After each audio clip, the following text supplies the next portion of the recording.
Details on a massive fire that broke out today at the former Morrison Hotel in downtown L.A., which once graced the cover of one of rock music's most iconic albums. And Eyewitness News reporter Tim Caputo is live with more on the historic building, which most recently has been home to squatters. Tim. That's exactly right, David. You wouldn't recognize the album cover if you looked at it these days. Mostly graffiti and some boarded up windows. Everywhere you go around the building tonight, though, you'll see these red tags are now up. It is unsafe to go inside. In fact, as we speak here at the end of the night, some guys putting up boards to make sure nobody goes inside any of the windows and doors here. Now, this building was long overdue for renovation, but what happens next is anyone's guess. The doors of the once famed Morrison Hotel, which was part of rock and roll history, may be closed for good after this morning's devastating fire.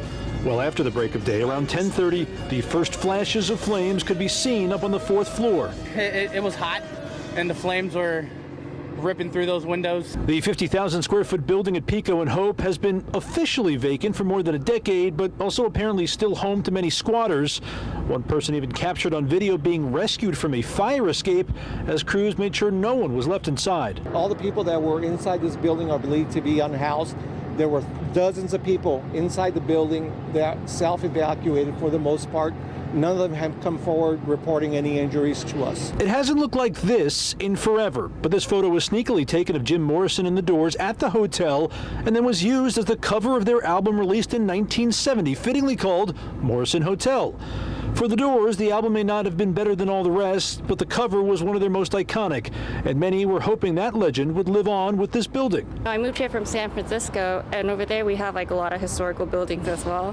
And I think it would be cool to kind of preserve some of that here in LA. There was a plan to preserve the former hotel. Just last year, the AIDS Healthcare Foundation bought the property for $12 million with the goal of turning it into low-income housing.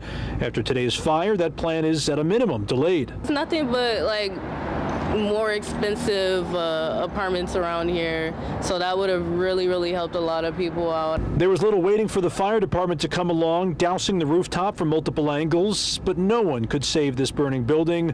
Its structural integrity is now compromised. A 110-year-old building where the future is uncertain and the end is always near. Listen, this building has stood the test of times. It's got good bones. You see the brick behind me. It looks fine from the outside, but when you go to the other side, you just don't know what's there. That's why investigators have to determine the structural integrity, how bad it potentially is, and they'll obviously go inside as well to determine the exact cause of the fire. All that has yet to happen.